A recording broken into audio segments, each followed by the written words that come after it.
High বন্ধুরা, তোমাদের সকলকে স্বাগত জানানো হচ্ছে সুধা রান্নাঘরে। আজ আমি তৈরি করছি মোমো।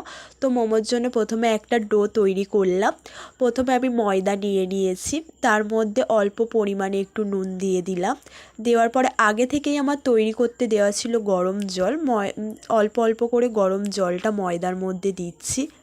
এই ডোটা তোমরা যেরকমভাবে লুচি বা রুটি যেরকমভাবে বানাও ঠিক সেই রকমভাবেই হবে। অল্প অল্প করে জল দিতে হবে আর মাখিয়ে নিতে হবে।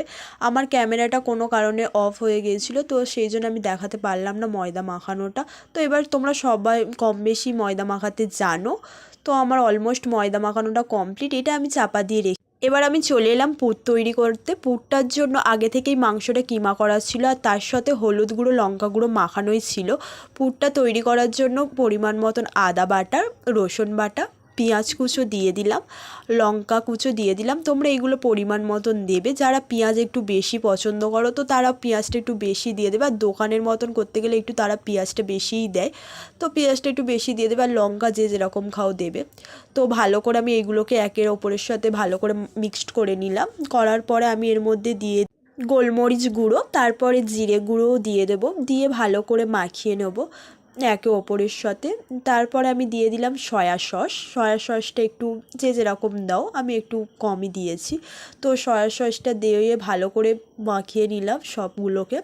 মাখানোর পরে আমি পরিমাণ মতো নুন দিয়ে দিলাম। সয়া সসের মধ্যে নুন থাকে, কিন্তু তোমরা একটু নুনটা বুঝে দেবে, বেশিও যেন না হয়ে যায়। বেশি হয়ে গেলে খাওয়া যাবে না। আগে থেকে ওই যেটা ডোটা করেছিলাম তো তার মধ্যে লেচি কেটে রেখেছিলাম লুচির মতো।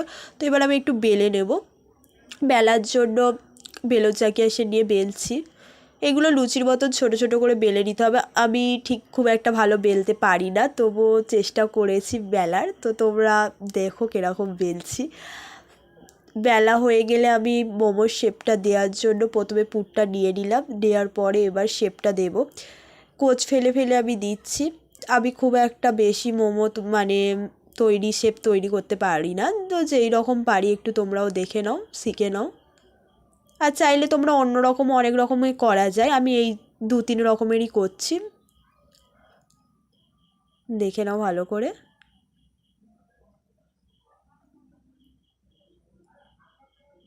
ভালো করে মুড়ে দিতে হবে ধারগুলো, যাতে পরে যখন ভাপাতে দেবো যেন না বেরিয়ে আসে। এরপরে আমি আরও 2-3টে করে তোমাদের দেখিয়ে দিচ্ছি। তো একটু ময়দা দিয়ে বেললে ভালো হয় জিনিসটা। তোমরা নালে হাতে হয়ে যাবে বা বেলন চাকিতে জাপটে যাবে। তো তোমরা সবাই একটু ময়দা দিয়ে বেলতে চেষ্টা করবে। তারপর আবার যেরকমভাবে পুরগুলো দিয়ে দিচ্ছি সেই রকমভাবে তোমরাও দিয়ে দিও। তো তোমরা যতক্ষণ এটা হচ্ছে ততক্ষণ তোমরা প্লিজ আমার চ্যানেলটা সাবস্ক্রাইব করে নাও। নতুন চ্যানেল তো তোমরা যদি একটু সাপোর্ট করো, তোমাদের সাপোর্টে আমি অনেকটা এগিয়ে যেতে পারবো। তো প্লিজ আমার চ্যানেলটা সাবস্ক্রাইব করে নাও, ভিডিও যারা দেখছো, আর অনেক অনেক শেয়ার করে দিও। আর যার যার আমার মতন মোমো খেতে ভালো লাগে তারা আমাকে প্লিজ কমেন্ট করে বলো। আর বাড়িতে সবাই ট্রাই করো। এই রকমভাবে আমি আর একটা বানিয়ে নেব।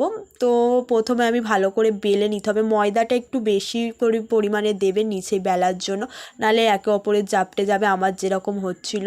তো এটা আমার পার্সোনাল এক্সপিরিয়েন্স থেকে আমি তোমাদের বলছি যে একটু ময়দাটা বেশি করে দিলে বেলতে সুবিধা হবে, তাতে কোনো প্রবলেম হবে না মোমোটা তৈরি করতে। তারপর এরকম কোঁচ দিয়ে দিয়ে, যেরকম ধুতি বা শাড়ির কোঁচ দিই আমরা, সেই রকমভাবে আমি দিয়ে দিয়ে নিলাম। নেওয়ার পরে ওই পাশ দিয়ে আমি আরেকটু তুলে, এটা একদম সবচেয়ে সহজ উপায় আমার মনে হয় মোমো তৈরি, এর চেয়ে সহজ আর হয় না।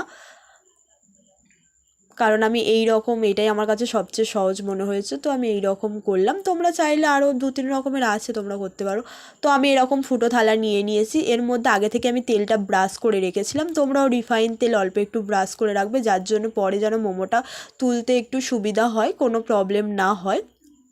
তো আমি এই রকমভাবে করে সাজিয়ে দিয়ে দিয়েছি। এবার গ্যাসটা জ্বেলে নিলাম। আগে থেকেই আমি একটা পাত্রে জল ঢেলে রেখে দিয়েছিলাম একটা হাঁড়ির মধ্যে। তার ওপরেই ফুটো থালাটা বসিয়ে দিলাম, তার উপরে একটা গামলি চাপা দিয়ে দিয়েছিলাম। অলমোস্ট আমার মোমোটা তৈরি হয়ে গেছে। তো দেখতেই পাচ্ছ খুব ভালোভাবে উঠে যাচ্ছে তেলটা দিয়ে দেওয়ার কারণে, আর কোনোটার সাথে জাপটেও নেই। এবার আমি তোমাদের একটা খেয়ে দেখাবো তো কীরকম হয়েছে বন্ধুরা। সত্যি বলছি খুবই সুন্দর হয়েছে, দেখতেই পাচ্ছ একটুও কাঁচা নেই। তোমরা বাড়িতে সবাই একবার হলেও এটা ট্রাই করবে, খুব সুন্দর হয়েছে। আর আমার রেসিপিটা ফলো করে যারা ট্রাই করছো তারা আমাকে কমেন্ট করে জানাবে। আর তোমরা প্লিজ আমার চ্যানেলটা লাইক, কমেন্ট, শেয়ার আর সাবস্ক্রাইব করে নাও। আর আমার যদি কোনো কিছু ভুল বলে ফেলি বা কোথাও ভুল হয়ে যায় তো তোমরা সবাই আমাকে ক্ষমা করে দিও।